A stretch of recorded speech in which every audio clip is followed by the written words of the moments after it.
The following podcast may contain discussions supported by science that may be considered dangerous to some listeners and conspiracy theorists. Discretion is advised. The Three Down Greencast is brought to you by Lucky Bastard Distillers, Saskatchewan's premier distillery, and by the Pile of Bones Brewing Company, brewed in the heart of Regina.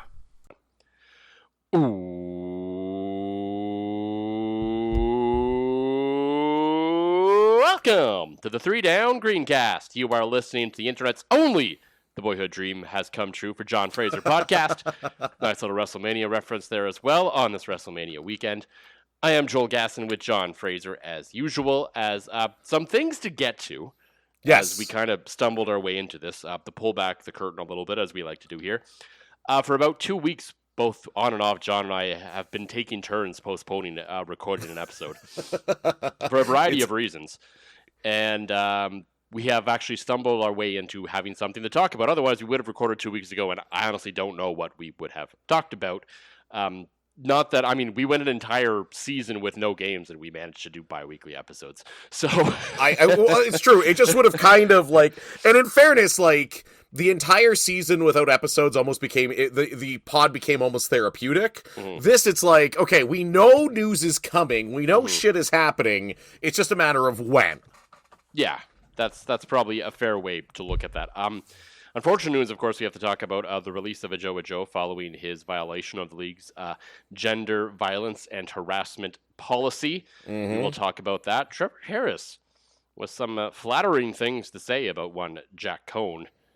And the Riders have their current quarterback too, but the Bombers may have their next quarterback. Yes, and yes. That will at least severely help their ranking on Three Down Nation's QB room ranking, because I believe they were at the bottom of that list. So Taylor Elgersma's arrival should bump them up a few spots there.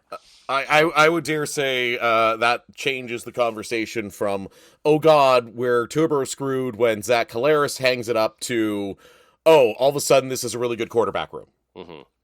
So yes, we will talk those things and more. Before we get to that, though, while we were on an unplanned 2-month hiatus, as I looked at our server. Holy shit, I didn't realize it was that long. We hadn't recorded since 8N Nation. That's how long it's been. So before the Briar had started, we were doing that. So congrats to everything that's happened in curling since then. Usually we like to talk about it again, but at this point, what's the point? Hey, Rock League was fun. Rock League was fun. Rock League was fun, I'll give it that. John Cullen was awesome there. As one would expect. It's unfair how naturally he is at everything. I know. As the Timo version of John Cullen. Yep. Who's a scaled back broadcast compared to what he does. You're even a lead now, so. Yeah, I play lead, so I'm a worse lead than him. And you don't finish second at major competitions, so. I just lose in the playoffs. That's my thing. We just make the playoffs and lose the first game. That's twice that's happened to me now. So instead of finishing second, I finish 8th. I'm objectively a worse lead than John Cullen. I will admit that right now. Well, yes. And his broadcasting career is going much more swimmingly than mine, not to mention the fact I did stand-up comedy once, to mixed reviews, and John is legitimately hilarious. So I am Timu John Cullen. Yes, you are. Because of that, John Cullen, of course, was on the actual CBC.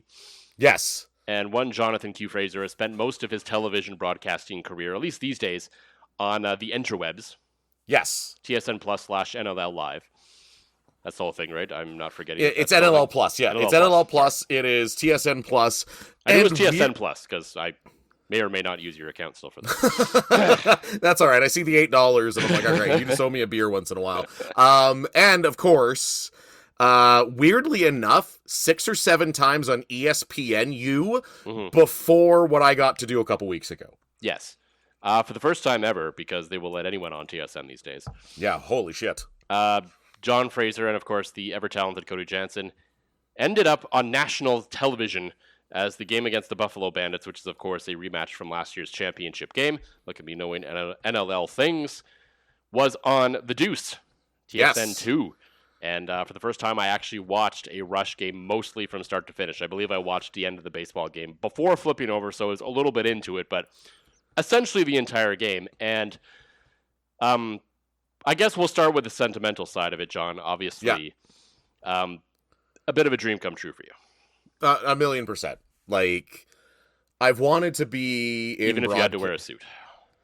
And a tie. The suit's fine. I wear a suit every game. It's the tie that when fun fact, I am well known in my hatred of ties, and Friday I get, the dreaded text that you don't want to see before you're about to do a Saturday game. I get a text from one of the league's heads of production, Scott. So Scott texts me, he's like, "Hey man, can you call me as soon as you can?" And I'm like, "Oh shit." Here I am all ready to do national TV, be on TSN. There's viewing parties arranged. Now you're tuning in. Your mind goes to the worst, right? Like me tuning in was the most pressure, of course. Oh, of course, clearly. Like everybody else, if I objectively sucked, you would tell me I sucked. So everybody else would just be like, "No, it was awesome, no matter what," right? So I get that text and I call Scott. I'm like, "Scott, like what's going on here, man? Like what's up?" And he says, we need a major change to the broadcast. And I'm like, "Oh shit, they're punting me. Like, what did I do?" And Scott goes, "We need you to wear a tie." Because my hate of ties is well known. I'm like, "All right, for TSN, I guess I can wear a tie." So, after sell our souls for.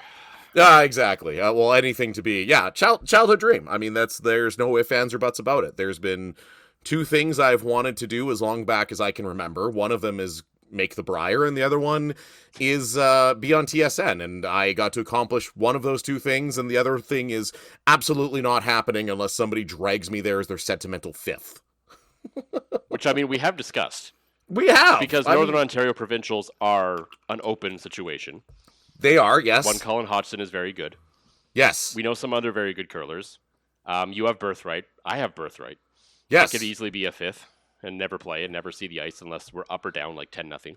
Right. So, I mean, hey, I wouldn't say never there, but I mean, in all likelihood, yes, of course. Never. Yeah. There's the odds of me making the Briar. I was trying to win the Briar is in Saskatoon next year. You will be there, but not playing. I will. You and I will both certainly be there. Yes. Not in a curling capacity. No. If we are, something's gone horribly wrong, especially considering there are two legitimate men's teams in this province now.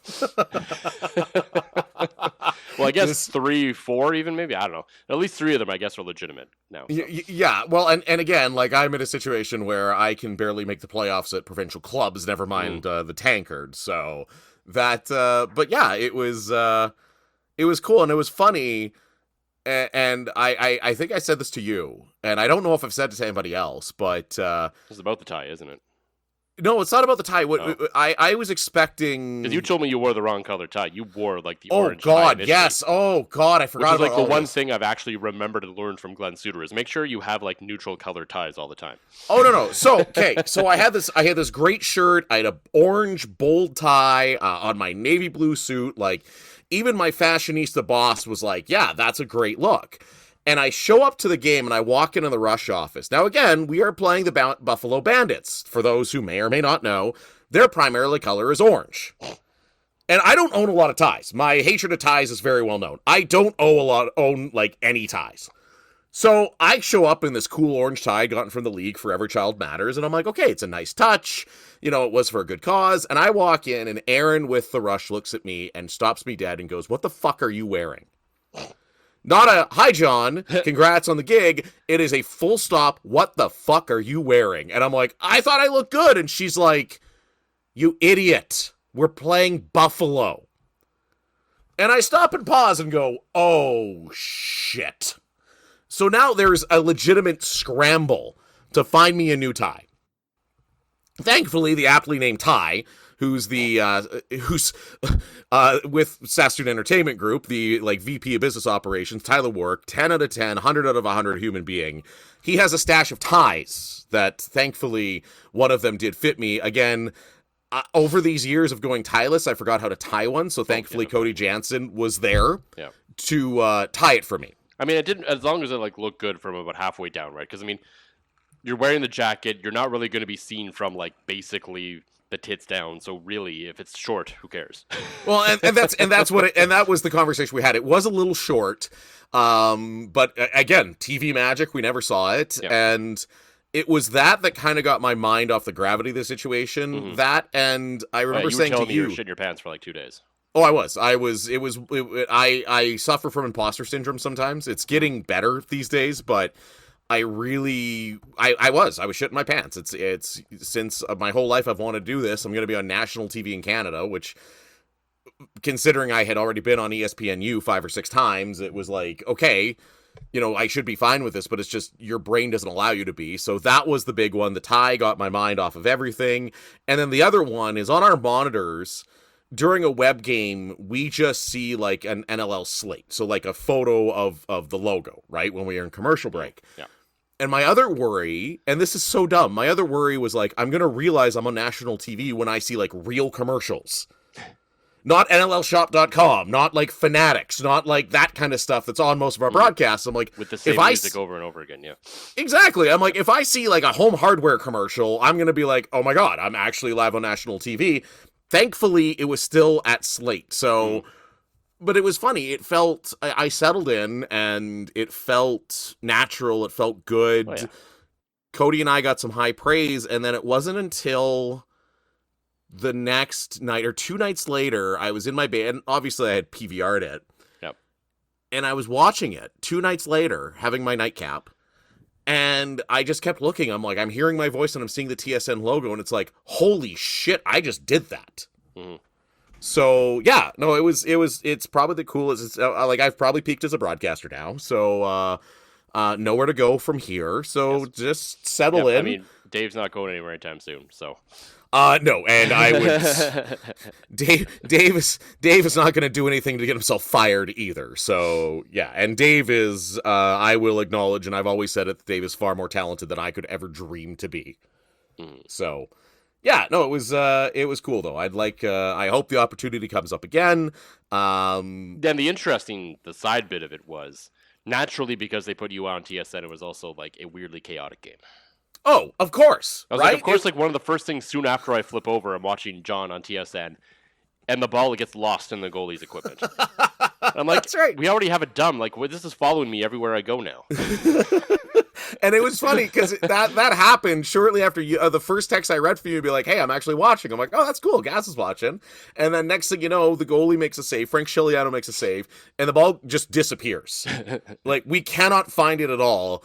And I was able to drop a new Fraserism. The sexy Saturday showcase is Frank Chiliano stripping in front of 8,000 people at SaskTel Center. So it was, it was fun. The game was chaos. There was even then at the end, there was a stick measurement. Oh, right. Yes. The stick measurement. Yes. The stick measurement that they only measured the shaft. And I got to say on TV, don't just measure the shaft. You got to measure the whole thing.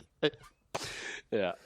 It was, I'm like, oh my God, like this chaotic game. And I got to walk the line and I was thinking to myself while I'm saying some of these things and I'm like, ooh, I don't know how this one's going to go over. And we got a text from Scott, me and Cody. Never put you on TSN again? Oh, right. And instead we get a text from me and Cody and Scott had said, he's like, I think that was probably your best game you guys have done together, which was super cool. And forgotten all this is obviously the role that Heather Morrison does on our broadcasts. Mm-hmm. And she has brought us to another level. Yes.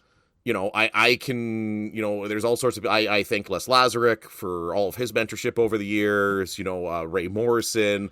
I talked to a lot of guys that, and even like, I know he's a little polarizing these days, but Rod Peterson really helped me as I was getting started. Dave Thomas, like all these guys that helped me get to the spot. But I think it was the inclusion of Heather on our broadcast. And I mean, this is no offense to anybody else that's worked between the benches for us, but putting Heather on our broadcast made us TSN caliber. Like Cody and I were Cody and I are Cody and I. I think Cody Jansen is one of the most talented play-by-play men in the country, and I just stumbled my way into dumb shit.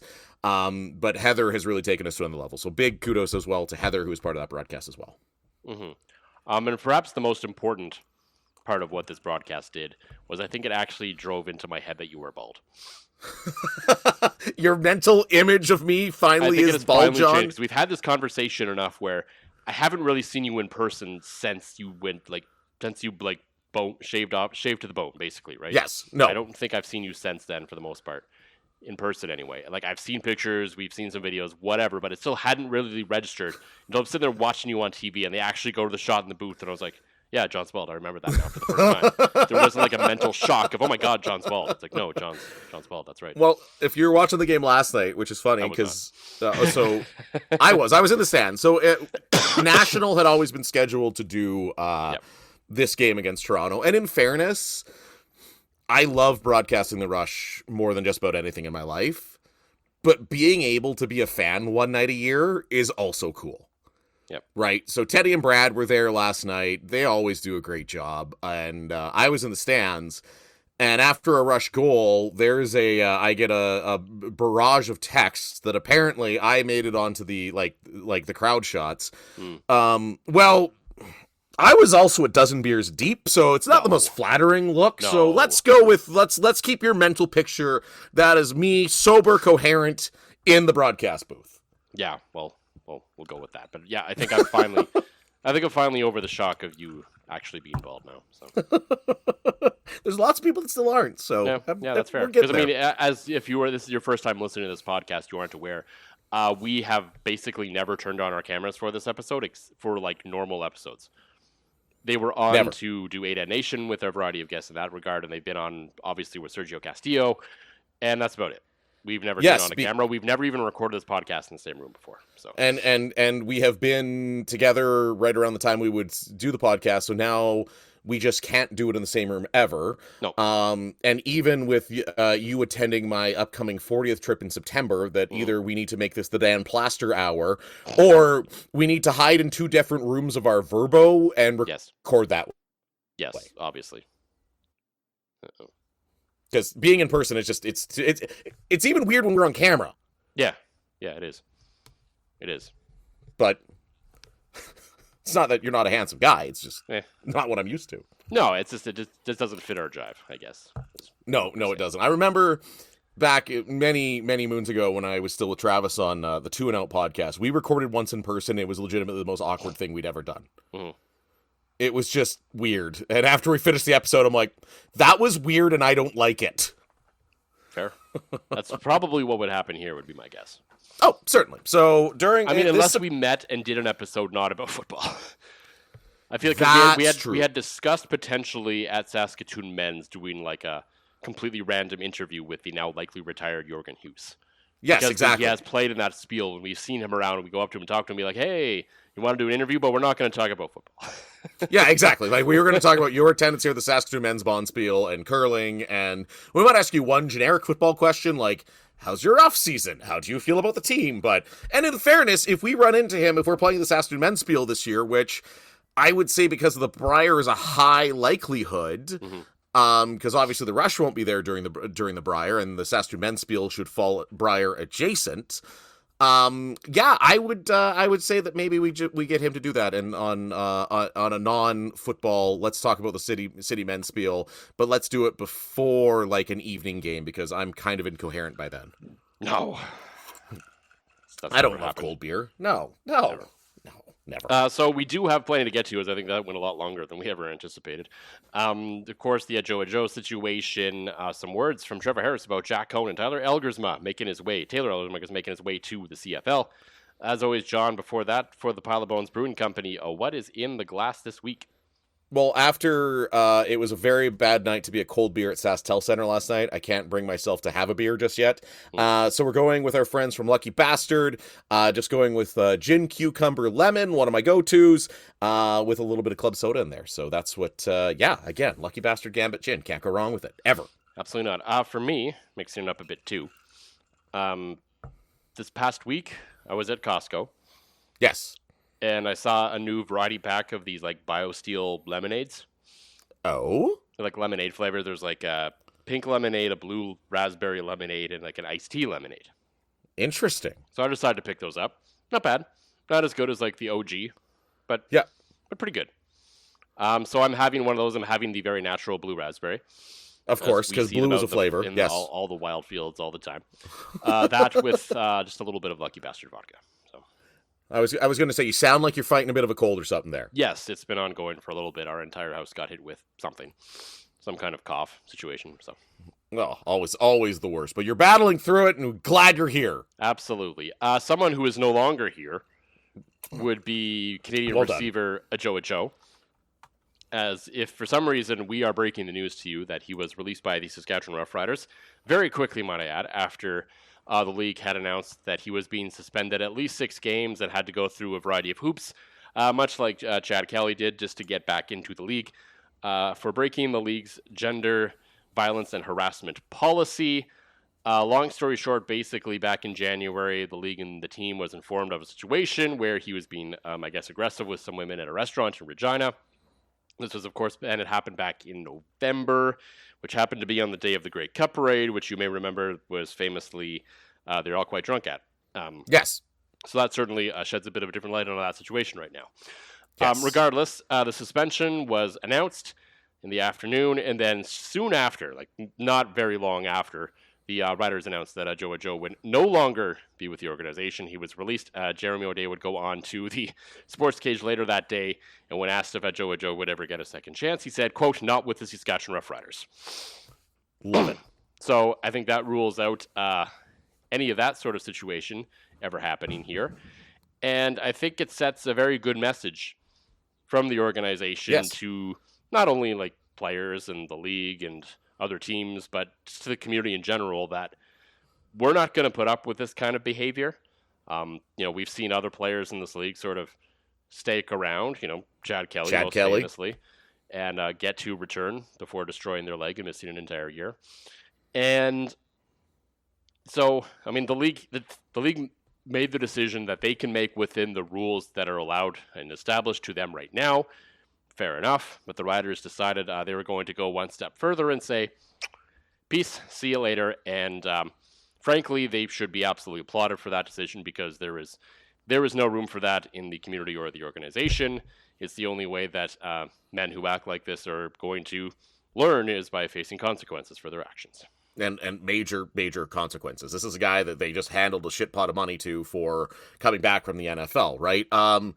I love the way this was handled on all fronts. Like, if you want the PR perfection of how to deal with this, they were made aware of it in November, and rightfully so, they let the investigation play out. Yeah. Right? I like the team doing doing it in January, that. but yes. Pardon me, yes, January. But so they learn about it in January. They don't react. They let the investigation play out, right? There's no overreaction. There's no... Like, nothing, there was no leaking of this at all. This just kind of came out of nowhere all of a sudden. We're like, oh, okay. Yeah, which is also wild in today's day and age. So, and especially in a small city like Regina. So the Riders, to me, did the right thing by letting the investigation play out before they did anything. Now, the next great thing they did was, of course, punting him, right? Am I going to suggest he doesn't deserve a second chance? Absolutely not. Assuming he passes everything, maybe, yeah. Exactly. You can have that conversation should it come up, yes. Exactly. If he passes everything, if he completes what the league has mandated, people make mistakes, even terrible, dumb, awful ones that should never happen, right? And I think if you're the Riders, you look at how the shine has completely been rubbed off of the Argonauts organization because of the Chad Kelly situation. What little shine there was, but yes. Yeah, exactly. There's none left. Like, there's none. And all of a sudden, we're not having to have a conversation about Jeremy O'Day and Craig Reynolds and Corey Mace. It's like, no, you have a cancer. He's gone. This is not who we are. This is not what we're a part of. And I think that speaks really strongly of the organization. They let the process play out. The second he was found guilty by the league, he was gone. And even though, let's face it, it's probably really bad for them. Like this, I know that's what everybody. It's bad, but it's not blowing a hole in their roster by any stretch. The imagination. I mean, it is and it isn't. I think everybody, the Argonauts are basically like, well, we're not going to replace Chad Kelly. And that's why they didn't make the move, which is just chicken shit by that entire organization. But well, I mean, as an aside, and obviously we hope that the situation never has to occur again. But should it occur, I don't think, obviously credit to the Riders for making the decision. It's generally easier to make that decision about any other position on the field than the quarterback. So true. I will firmly believe that we will have made significant progress on this front. A, if it never happens again, obviously. B, would be, should it happen again, and hopefully it doesn't, if it happens to a quarterback, and this isn't a shot at the Riders, isn't a shot at anyone, it's just the sport in general. We've seen both sides of the border, all levels of football. Quarterbacks have been able to get away with more because of their importance to the team. Should a good quarterback get found caught doing something shitty again, something this kind of shitty thing, like not I don't even want to speculate on sort of petty crimes, but if tax fraud versus something like this, right? Right, exactly. I don't care if you commit tax fraud. That's between you and the government. Right. So in this case, I mean, basically, in those situations, it would be, okay, should a good quarterback actually get released, then I will say, okay, we've fully made progress. We've come as far as we can go in this now, finally. Yes. Of course, best case scenario, nothing ever happens again, but that seems unlikely knowing humanity, but that's just an aside again. Not a shot at the Riders. I'm not sitting here hoping that some quarterback does it anytime soon, obviously, but that will be the barometer of, okay, yeah, they released a half starter, a guy who probably could have started, will start some games, will play an important role in the team, but wasn't necessarily the 1-2 receiver guy. Mm-hmm. Like, you can find another Ajou Ajou. When teams are forced to trying to find another quarterback, will they have the balls to do it? I don't know. That's a great question. And again, a situation we hope never comes up, but it is Absolutely. a great question. Absolutely. I think the Riders, especially letting Tommy Neld go. Tommy Neld, yeah. With them letting him go, they basically were planning for Ajou Ajou to take that role. Yeah, and we talked about this at the time of free agency was, they sacrificed depth by signing Keon Schaefer-Baker and Sam Amelis and Keyshawn Johnson and all these guys. So they sacrificed some of the depth below to keep the guys up top, which I think is fine in theory. Like, you hope it works out, and you can certainly find other receivers. So it wasn't necessarily the end of the world. But from Jeremy O'Day's perspective now, it's interesting that they found out about this in January. Yes. And certainly, yes, absolutely let the process play out. Do not make a decision on Ajou Ajou until you have to. And they did that. That's fine. The other side of that coin, though, is you kind of have to prepare for the other side of that coin, which is, what if he's not here? Yeah. And that's not to say that Tommy Neal would have necessarily accepted the offer, and I understand the Riders' perspective, in general of, well, we would like to have Tommy Neal back, but we're not going to make him an offer because, frankly, in order to fit him in our cap right now, the offer would be insulting, and we'd rather not do that. Fair enough. Right. However, if you have the situation in the back of your mind of, oh, we may be losing Ajou Ajou, because I'm pretty sure at that point the team had decided if he's found guilty by the league, we're axing him. 100%. So there was always at least a 50-50 shot that this was going to happen. So why not at least extend an offer to Tommy Neal at the time? Maybe he says no. Yeah. Maybe you get him under contract. And then maybe this Ajou Ajou situation turns into a nothing burger. And then, okay, we're stuck in a situation where we have too many Canadian receivers and we can't pay them all. That's not a bad situation to be in. At worst, you can trade one of them for like an 8th round pick. Yeah, somebody would take one of those two guys for a bag of footballs. Yeah. So that's just kind of weird to me that they found out basically a month before free agency started that there was, let's say, at least a 50% shot that Ajou Ajou was not going to be on this team this year, and still decided not to extend Tommy Neal even an offer. Just interesting. It is, and I'm with you. I wonder why they didn't shoot him that offer. Like, and I know you don't want to insult a guy, but at the same time, if you don't ask for the business, you're not going to get it, right? Like, if you don't give him an offer, even if it's like, hey man, we're completely strapped onto the cap. Hey, you know everything about getting insulting offers. Oh, don't get me started on that. I had a customer get angry because I made a joke about it, and they overheard that, getting a brand new truck for $500 a month is just not a thing these days. So that was my Friday. Anyways, I do digress. But yeah, if you're not going to put it in front of him, how do you know if he's going to accept it, right? And he probably still signs in Winnipeg, but because we all know Winnipeg's going to pay him more money than Saskatchewan ever could, even without Ajou Ajou in the mix. But if you knew it was going to happen, again, you don't have to be cap compliant until game 1. You don't have to be cap compliant until December 31st, 2026. Right. Yes, that is right. So you could have just dealt with that issue and moved some things around. And again, you're expecting to be a Grey Cup team, and you and I are both firm believers that with the CFL's cap being a gentle luxury tax, that if you expect to be a contender for the Grey Cup, you should be into the dollar for dollar fines all day long. Yeah. Which again was so stupid that Winnipeg went under the cap by their own volition just to make the record the biggest profit in team history. Yeah. Yeah. Yeah. So, I mean, There are obviously multiple situations. Obviously, not having Tommy Neild and now not having Ajou Ajou isn't probably something that's going to sink this team. But it does make the draft a little more interesting now for this team. I think before there was probably linebacker, like a few spots they were looking at, but I think odds are they would have drafted a receiver at some point anyway, because that's kind of a thing you do every draft probably. You always will need a Canadian receiver of some kind, so you probably take one. But I think that is probably a little bit more of a priority now than it was just even a week ago. Well, and certainly, and that's the thing though, is O'Day might have let Neild go. He might have, let him walk because maybe he's got his eyes on another guy. Let's not forget that for the longest time we were calling Ajou Ajou the greatest 7th round pick in CFL history. Yep. Right? He wasn't just the typical get your jersey, become an insurance or car salesman, right? So now that he's gone, and rightfully so, will never be back. You wonder, because O'Day's got a track record of the draft of finding Canadian receivers. You wonder if they're just going, no problem, good riddance, let's reload in the draft. Yes. So that is something, of course, to keep an eye on. The other thing that we will be keeping an eye on coming up here with training camp, believe it or not, kind of right around the corner, I know, it's will be, wild, of course, the backup quarterback position. And it is seemingly open as Jack Coan is probably the favorite to get it, but the team has basically indicated that it's more or less going to be an open competition, which I think is fair. Jack Coan is basically there as sort of the bar, and then everyone else has to try and clear it in order to take that number 2 spot. Trevor Harris sat down with 3 Down Nation recently for a discussion during the media week and all that, sort of the behind-the-scenes media stuff.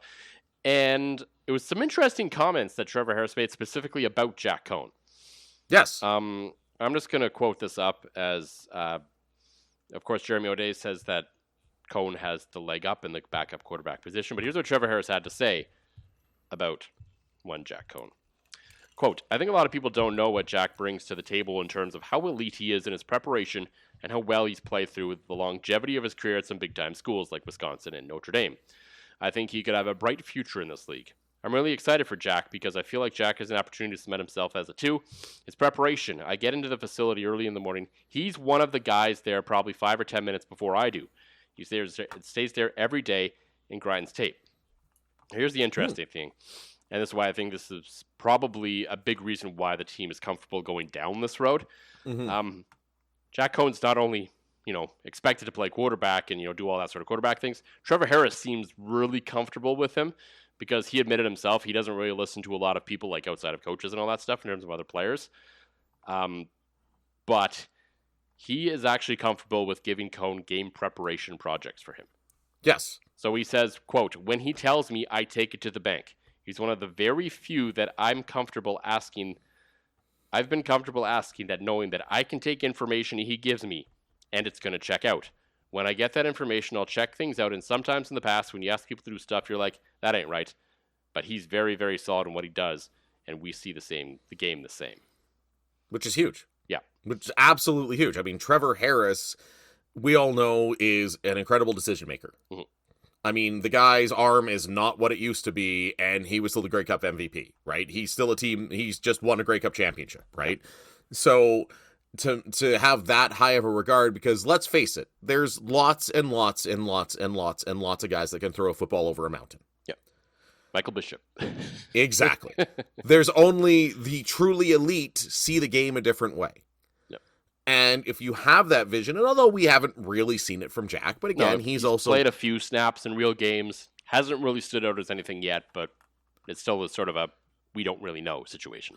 Well, and you, to be frank, you kind of see that with guys that grew up playing American football, especially at big schools.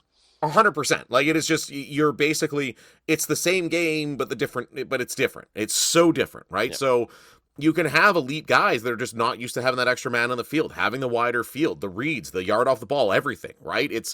They've got all the talent, and the fact that it's showing. Frankly, a lot of them, especially that would go to a school like, maybe not Wisconsin, because they're not a huge quarterback factory, but Notre Dame for sure. They don't usually have the best attitudes up here. And I think it's safe to say that Jack Coan, considering how long he sat behind everyone here, has the right attitude. Oh, certainly. And having a guy like that now in the NIL era is going to be even harder to find. It's going to be impossible. Because you would have to get lucky, and there would have to be a guy that played at a school like that truly loves football, and it's not just about the money. No, certainly, because let's face it, now guys are coming out of school they've probably earned $5 to $10 million in school now. Yeah. On the books, right? Not the old secret, here's a couple $100,000. It's now, if you're a starting quarterback at a school like Notre Dame, you've probably got 10 to 15 million in the bank by the time you're done school.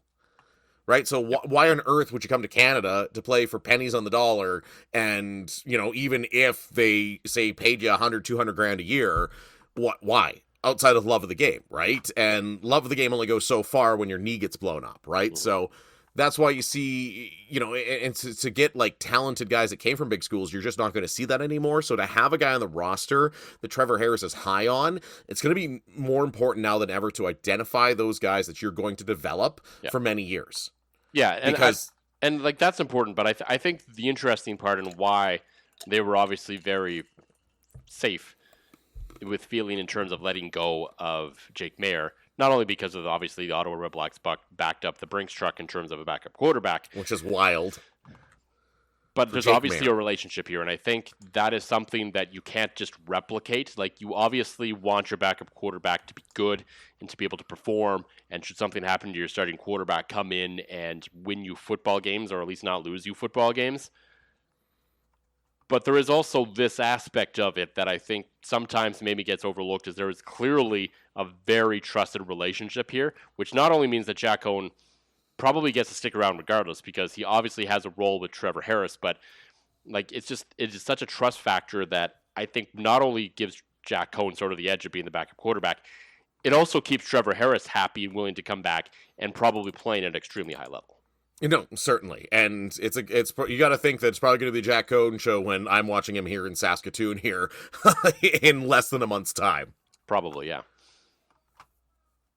Speaking of other quarterbacks in the league, that were raised differently, yes, which I think, okay, before we get into that, just one last thought on the American-Canadian thing. Yeah, I think we're about to see a lot more Canadian quarterbacks in the CFL that are used to the Canadian game. Yeah. I mean, it's plausible. Again, because of the whole NIL thing. But one of them is now in the CFL. That's Taylor Elgersma has signed with the Winnipeg Blue Bombers after being sort of in the UFL for a little bit, but it was never, his work visa didn't look like it was ever going to clear. There's this union things, and it's just far more difficult to get a work visa in not the NFL than it is in other levels of football in the United States. So that was always a big hurdle for him. But before we get into, obviously John's excitement for this and why it's good news for the Bombers, I think there is a valid explanation as for why Elgersma tried the UFL first. I know some people were hurt by that. Some people think, well, he's looking down on the CFL. It's bad. Like, the UFL is garbage. No one cares about it, et cetera, et cetera. The difference for Elgersma is the fact that he knows, like, everyone knows that he can play Canadian football. Yes. This was his quickest path back to the NFL if it was going to happen. As soon as he starts playing games in the CFL, and you can ask Nathan Rourke about this, it doesn't matter how old you are, it doesn't matter how good you are, there is just a certain bar that becomes extremely difficult to clear to get back into the NFL in any sort of real way. Yes. Especially as a quarterback. So, no matter what you may think about the UFL, and it's not about money, yes, he would have made more money in the CFL. And yes, he probably would have had better opportunities in the CFL. And the CFL is obviously a much better league because eventually the UFL is not going to exist. Like, no, we know that's around the corner. Yeah. All of this is true, but the fact remains, it was an opportunity for Elgersma to play American football, put some American film on tape, play some American football, and then basically roll into NFL training camp. Yes. If the opportunity arose. And obviously the UFL thing didn't work out, so at this point he's like, hey, it's been long enough. I just need to play football. This is my best option. It always was the best option, probably, despite, as well as he did in the Green Bay Packers camp last year, I think it showed there's still so much politics at play, even for a guy who is good and doesn't actually have the CFL stink on him, quote unquote, in NFL circles. There was never a bar good enough that he probably could have cleared to actually make that roster. So the option was always here for him. I don't think it was insulting for Elgersma to try to play some games in the UFL to try to get back to the NFL first. Well, no, you're bang on all of that, right? Like, the CFL is a better league than the UFL, period. The CFL is the second best football league in the world, but there's still many in NFL circles that see you playing quarterback in the CFL and go, yeah, nope. Yeah. Right? And Like, he's the opposite of NFL Jack. people think very highly of the CFL in general. Like, they think it's a great football league. There's great athletes here. But when it comes to building their own rosters, they don't seem to hold the same esteem for it for whatever reason. No, and especially the quarterback position. Yeah. Right? It seems like you can come out of the CFL at many other positions and get a legitimate shot in the NFL. But at quarterback, it's like, if you're not in the NFL basically the day you walk out of college, you don't count. Right? I know Nathan Rourke gave it a try. I mean, like, realistically, the only exception to that in the past forever are two undersized guys, which I just don't think you're going to see in the NFL anymore. It's the same thing that, like, if you're playing goalie in Canada, you have to be under 6'3", right? Jeff Garcia was a little undersized, and Doug Flutie was obviously very undersized. And even in the NFL, for the NFL at that time, yeah. Oh, 100%, right? So I think they've got their in their mind what a quarterback should look like, and he was trying to do his best to keep playing 4-down football. Well, Elgersma has the look, like, he has the size they're looking for. He didn't have the pedigree that they wanted. Yeah, because apparently playing at a Canadian school is basically worse than the CFL stink, right? You see, I mean, again, it's wild to me that in the many years of, you know, the NFL draft, that only one player has ever been drafted at a U Sports ever, and that's because he picked up the game while playing in Manitoba, and David Onyemata. So it to me is, it's unfortunate for him, because I think he has the tools, and I think he's proven that, and it's a lot of politics at play. Like, you watch what he did in Green Bay, and you go, yeah, this kid could play, and meanwhile, it's an absolute windfall for the Winnipeg Blue Bombers, because he played U Sports, he's the opposite of Jack Coan. Yeah. He would be able, if Zach Collaros goes down for an extended period of time, I would say the floor in Elgersma is much higher than Coan at this moment. Oh, no question about it. Just because you should generally know what you're getting. Like, he's going to have to adjust more to being a professional than the game itself. Exactly. He's played 12-man football basically his entire life, right? He played at a high level at U Sports and only took on the American game, and this proves something I've always thought, that the complexities of the CFL and Canadian football make it easier to adapt to 4-down football than the other way around, right? I mean, he did very well in Green Bay camp, but to me, this is just an absolute, like if you're a Bombers fan like me, Zach Collaros maybe has a year left. Yeah. Maybe 2, right? And as much as I have basically campaigned on the fact that Zach has been in a very good situation for many, many years, and maybe isn't the talent that other people think he is, Zach Collaros is still one of the best 4 quarterbacks in the CFL right now. And with no backup plan behind him and nobody that Mike O'Shea could trust, is basically, he played down a finger in the last time they made the Grey Cup because his head coach didn't trust the backup at all. So now I think Winnipeg has their heir apparent, a guy that can step in and play, and a guy I'm excited to watch play, because all of a sudden, there's a real chance we're going to see him and Jack Coan go head-to-head right here in Saskatoon, which is cool. Like, I think you could see, you know, you're always going to kind of see the guys that, as I've always said, are playing one game to become an insurance salesman, but I think it's kind of cool that we might see the future quarterbacks for what's looking like the future quarterbacks for both these teams square off right here in Saskatoon in a few weeks.